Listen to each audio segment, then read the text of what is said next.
ನೋಡಿ, ಕಾಂಗ್ರೆಸ್ ಪಕ್ಷ ಒಂದು ಐಡಿಯಾಲಜಿಕಲ್ ಪಾರ್ಟಿ ಅಲ್ಲ ನನ್ನ ಪ್ರಕಾರ.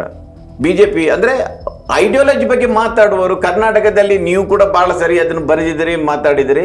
ಐಡಿಯಾಲಜಿ ಬಗ್ಗೆ ಮಾತಾಡುವವರು ಯಾರಿದ್ದಾರೆ? ಒಬ್ಬರು ಸಿದ್ದರಾಮಯ್ಯನವರು ಇರ್ತಾರೆ, ಒಬ್ರು ಹರಿಪ್ರಸಾದ್ ಇರ್ತಾರೆ, ಮತ್ತು ಪ್ರಿಯಾಂಕ್ ಖರ್ಗೆ ಇರ್ತಾರೆ, ಸ್ವಲ್ಪ ಮಟ್ಟಿಗೆ ಸತೀಶ್ ಜಾರಕಿಹೊಳಿ ಇರ್ತಾರೆ. ಉಳಿದವರೆಲ್ಲರೂ ಕೂಡ ಸದಾ ಹೊಸಲೇ ಹೇಳುವವರು. ಎಲ್ಲರೂ ಕೆಲವರು ಬಾಯಲ್ಲಿ ಹೇಳ್ತಾರೆ, ಕೆಲವರು ಮನಸ್ಸಲ್ಲಿ ಹೇಳ್ತಾರೆ. ಈಗ ಲೈಬ್ರರಿಯನ್ನು ಯಾರಾದರೂ ಇಟ್ಕೊಳ್ಬೋದು, ಆಯ್ತಾ? ಲೈಬ್ರರಿಯಲ್ಲಿ ಇಟ್ಟ ಪುಸ್ತಕಗಳಲ್ಲಿ ಏನು ಹೇಳುತ್ತೆ ಅದನ್ನ ಪಬ್ಲಿಕ್ ಆಗಿ ಮಾತಾಡೋ ಧೈರ್ಯ ಇರಬೇಕು ಅಂತ ಹರಿಪ್ರಸಾದ್ ಅವರಿಗೆ ಇದೆ. ಯಾಕೆಂದ್ರೆ ನೋಡಿ, ನೀವು ಈಗ ಬಿಜೆಪಿಯನ್ನ ವಿರೋಧಿಸಲಿಕ್ಕೆ, RSS ಅನ್ನು ವಿರೋಧಿಸಲಿಕ್ಕೆ ನೀವು 100 ಪುಸ್ತಕ ಓದಬೇಕಾಗಿಲ್ಲ.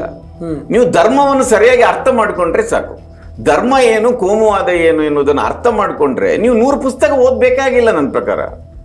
ಯಾಕೆಂದ್ರೆ ಈಗ ಕೋಮುವಾದದ ವಿರುದ್ಧ ಮಾತಾಡೋದು ಅಂದ್ರೆ ಸತ್ಯ ಮಾತಾಡೋದು ಅಂತ, ಕೋಮುವಾದದ ಪರ ಮಾತಾಡೋದು ಸುಳ್ಳು ಮಾತಾಡೋದು ಅಂತ ಅಷ್ಟೇ. ಸತ್ಯ ಮತ್ತು ಸುಳ್ಳು ಅಷ್ಟೇ ಇರೋದು. ಸತ್ಯ ಮಾತಾಡೋಕೆ ಧೈರ್ಯ ಬೇಕು.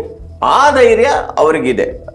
ನಾನು ಈಗಲೂ ಹೇಳ್ತೇನೆ, ಈಗ ಅವರು ಅಧ್ಯಕ್ಷರಾಗಿದ್ದರಿಂದ ಮುಂದಿನ ಚುನಾವಣೆಯಲ್ಲಿ ಒಂದು 150 ಸೀಟ್ ಕಾಂಗ್ರೆಸ್ ಬರುತ್ತೆ ಅಂತ ನಾನಂತೂ ನಿರೀಕ್ಷೆ ಮಾಡೋದಿಲ್ಲ.